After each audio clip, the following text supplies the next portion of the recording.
is everyone doing? I try my best to come online every day. Now, I think it's important because there is so much going on, even going into the new year, and now we're in a new year. I'm sure that people brought many of their needs, wants, and past situations that they should have left in the past over into the new year. So I just want to address something tonight. I don't know if I'm going to be reading from my book tonight because I had a very long day taking care of some things. This transition into a new field, a new career, a new position is a journey that I'm on at the moment, and I'm excited about what's going on. Shalom, Shelly. How are you? Here you go. Thank you so much. You're welcome. Ooh, Enjoy thank it. you. All right, thank you. You're welcome. So, this is my first time eating today, and I had a odd request for dinner. I haven't. My goal is to try to eat once a day. So this is my once a day meal, and you won't believe what I'm having. I'm not going to even tell y'all what I'm having. But first of all, I have these little. Look at these, Shelly. These little muffins. These cute little muffins. And I have some greens. Shalom. Oh, you're good? I'm glad you're good, Shelly. And I have some greens. These greens are so delicious. And I am not going to tell you what this is because I ain't telling you. I'm not supposed to be eating it. But I'm going to eat it anyway. So, I'm going to deal with... What you eat for dinner? You had dinner yet? You have dinner yet? I'm not telling you what I'm eating. I'll be ashamed of myself. Thank you. So listen. So listen. I'm gonna do. Oh, Shelly. Oh, Shelly. At least you honest. At least you honest. No, that's important. You're honest. It's okay. We all have our days. Because most of the stuff that come out of restaurants be frozen, to be honest. I found out last week, which I don't even eat here, because I asked a lot of questions when I go in restaurants. What kind of grease you use? What brand it is? What kind of butter you use? I ask the questions before I start putting stuff in my stomach. That's why I'm not that overweight where I can maintain, even though they consider me obese. My BMI, they say that's the obese what my weight isn't for my height. However, I believe I look good compared to people that really look obese. I've been blessed with good genes. But I wanted to say that I had went in Panda Express to pick up some food for someone else. And I asked them, do they prepare their food? They said no. All of Panda Express food is frozen. All of their food, everything in there comes in frozen.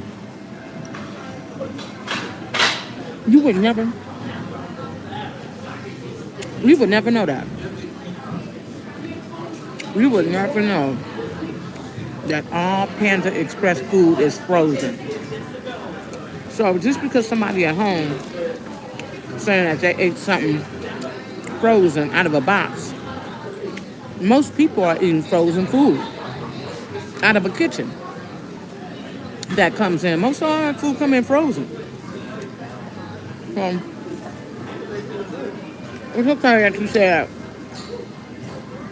you said you ate a frozen pizza, because I would say Really, all food comes in frozen, to be honest. All food comes in frozen. All food is frozen. Most of the time when you get it from a restaurant, it be frozen for real.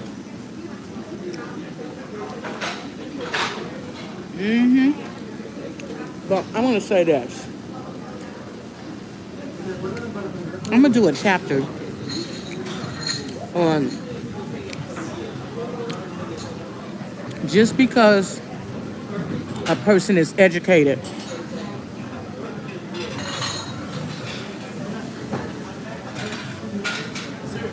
that's good. That's good. I'm glad you enjoyed it. Like I said, most food in a restaurant is frozen anyway. So a lot of people think they're getting something fresh, but you have to ask, is it fresh? You have to ask if it's fresh. So we listen. I'm gonna do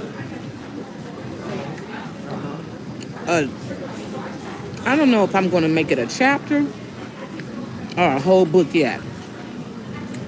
But this is what I'm dealing with. I'm praying about it. I'm gonna do, if I start writing and it turns into a book, it depends on what the genre is gonna be. And sometimes from the beginning of my writing a new book and at the ending, I end up changing the title. The Holy Spirit had me change the title. So sometimes my book, I don't really know what the title's gonna be, but I will start off with a title to keep me focused on keeping the subject in the genre that I'm writing in.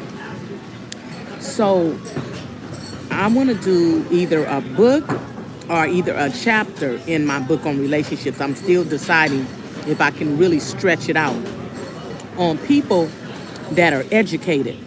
And I'm not just picking out educated people, but people that are educated, but a lot of times they're educated, they look good on paper.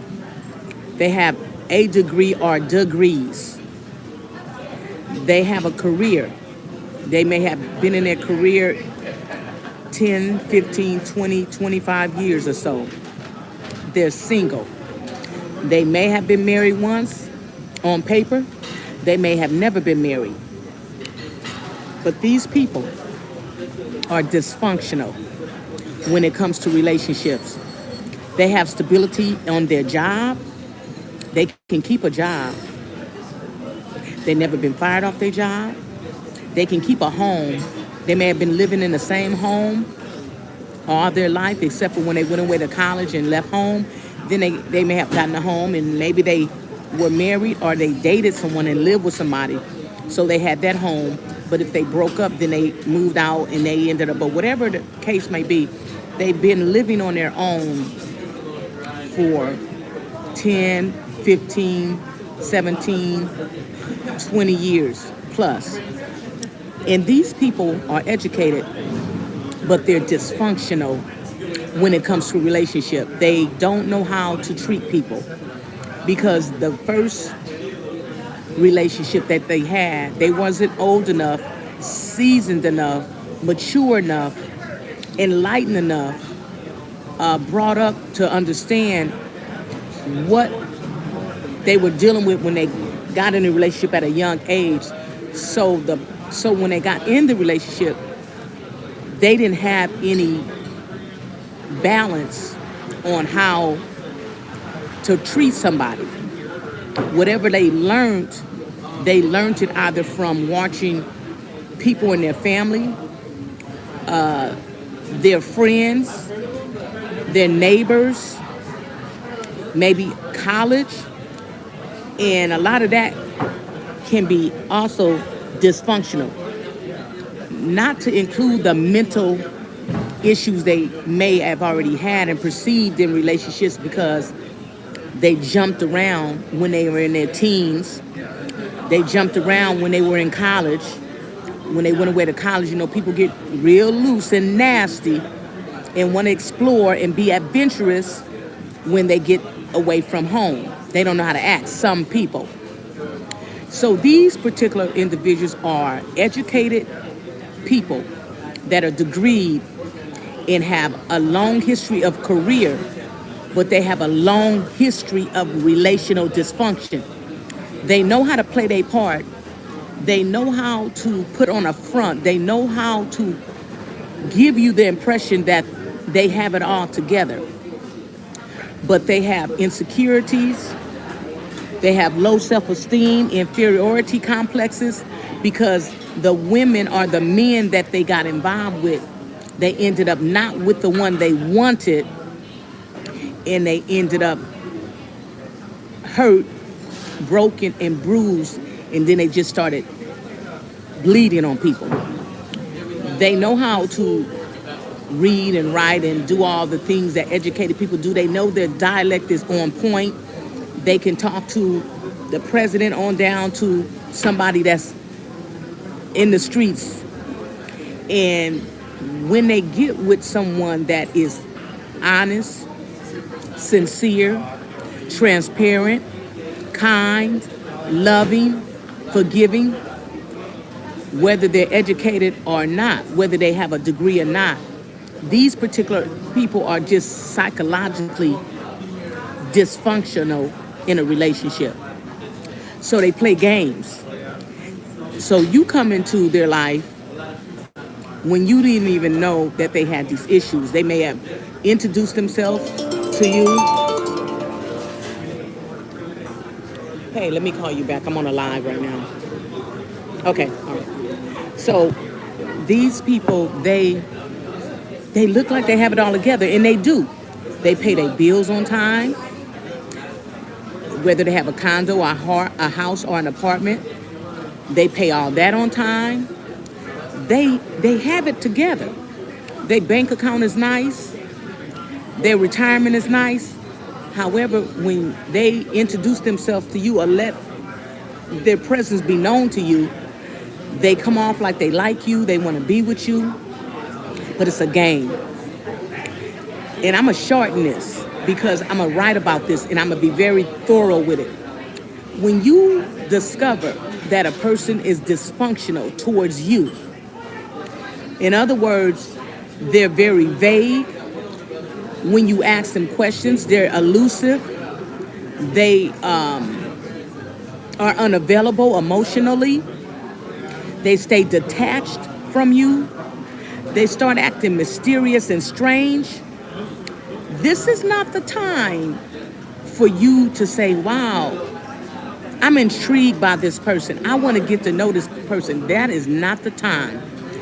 That is the time to cut loose before you have major losses mentally, major loss emotionally, major loss intimately, and major loss financially. It is not the time to let them drag you out in a situation that they never intend to turn into a relationship. This individual is dangerous, whether male or female. I don't care if they educated. I don't care if they pay their bills on time. I don't care if they pay their car note or their car is paid off and they pay their insurance on time. They look good. They look good on the outside. They look good on paper. They look good, but they're very, very dysfunctional. Those are the individuals you better cut your losses with before your losses be so major you're starting to say I do in a relationship that is never going to turn into what you want because you're all in. They'll even tell you things to make you believe them like they're all in. We can resolve any problem. We can work through anything. I got you. I got you. You know, I'm here for you. But before you know it, you are dealing with somebody that is masked. You're dealing with a chameleon spirit. You're dealing with a compulsive liar. You're dealing with someone that wants to make you think they want what you want when they don't want nothing but whatever it is that they're seeking you for. Instead of being honest up front and telling you this is what I expect, this is what I want from you, I'm not looking for a relationship, I'm not looking to get married, I'm not looking to settle down with you. The only reason why I'm talking to you is because I want whatever it is. They'll take you on a merry-go-round. They'll take you through changes. They'll pretend like their job is keeping them so occupied that they don't have time to spend with you. They always have excuses. Every time you turn around, they have excuses. This is an individual that's dysfunctional. This is an individual that's unhealthy. And I'm talking male and female. And you have to get to a point where you can read through the lines. Because if you are in a situation that is gray, everything is mysterious, everything is let me think about it, everything is let me get back with you with this answer because I got to think about that. I don't want to give you the wrong answer. You better leave and you better run. You better run. You better avoid. I'm quick. I have the gift of goodbye. I have the gift of goodbye, but what happens sometimes is I've noticed that sometimes I meet somebody and the whole situation is different where the person can really twist it and make it seem one way and it runs its course longer because I'm a very patient, kind, giving, loving, and understanding person. But I'm warning you all, in 2026, do not get involved with somebody that is elusive, that you can't find out what their intentions are within the first week. They running game. If they can't tell you up front and show you by acting on what they told you, don't waste your time because they will waste your time. And before you know it, 3 months done pass, 6 months done pass, 9 months done pass, 12 months done pass, and they just playing a game with you. You have to know that they understand biblical principles, that they're operating in biblical principles, if that's what you're about, and that you're on the same, as we say, page. Because people will give you the runaround if you allow them to give you the runaround. You have to know when to cut your ties with people that are mysterious, elusive, not direct, not straightforward, don't say what they mean, don't mean what they say, take control over the conversation where you don't have that much input. By the time they finish breathing out everything they want you to believe, they have to go. They cut the conversation. I'm going to deal with that real heavy in my book, real heavy with these people. These people are very dangerous, and what they come to do, the assignment is to break you down, to break your spirit, and to get what they want out of you. And once you done got all delusional and captivated by them, you're intrigued, and the attraction is so strong, you can't even pull yourself out of it. Be careful. And that's all I have to say. I just wanted to say that because my food is getting cold. I'm a deal with this real heavy in a book. I'm gonna be very thorough. I have about half of a chapter written on it already because it's new. This stuff is new. This stuff that people doing, you ain't used to it. I ain't never heard of no ghosting until the last, I say 3 or 4 years. I'm like, what in the world is ghosting? This is insane. But if they ghost you once, they'll ghost you twice. If they ghost you once, they'll ghost you twice. If they avoid calling you for 2 to 3 days once, they'll avoid calling you 2 or 3 days twice. You have to have your thinking cap on. You have to be wise as a serpent and harmless as a dove, because these people are dangerous.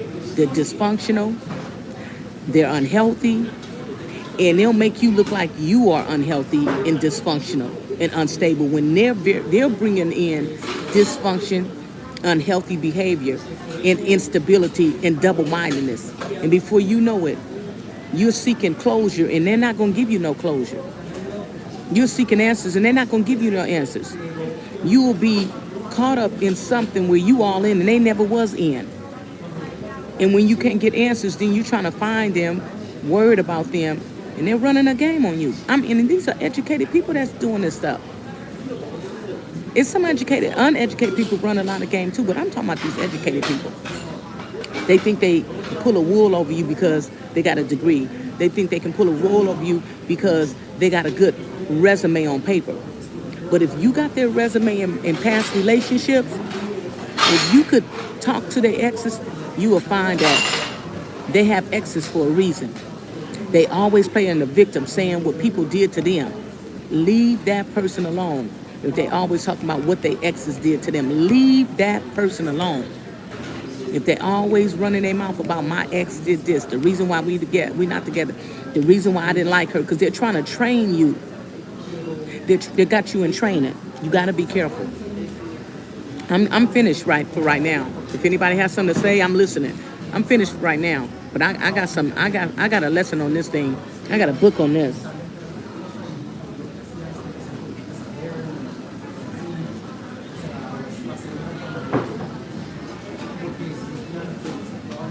Yes, oh yeah, because I already had wrote the book.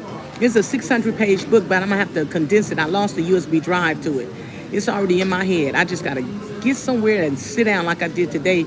But I was on my computer for 6 hours today, taking care of some business. But I gotta sit down and get it back out on paper because I literally lost the USB drive to it because y'all wanted to take me a different way. It was something else he wanted me to experience. He needed me to physically experience this trauma, disaster type of person in order for me to write better, in order to bring me up to date on what people are doing to people out here in the streets that are educated and running game.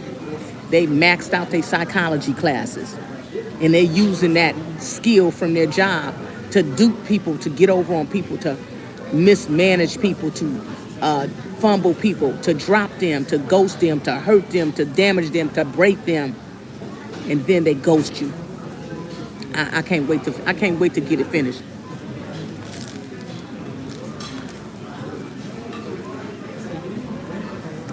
I'll talk to y'all another time. Shalom.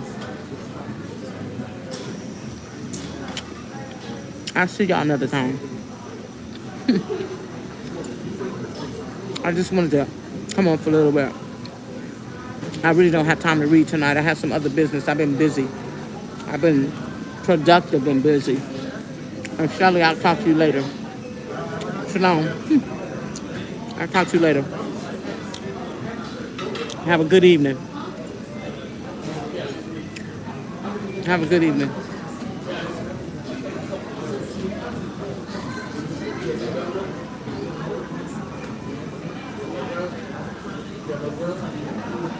Shalom. Thank you.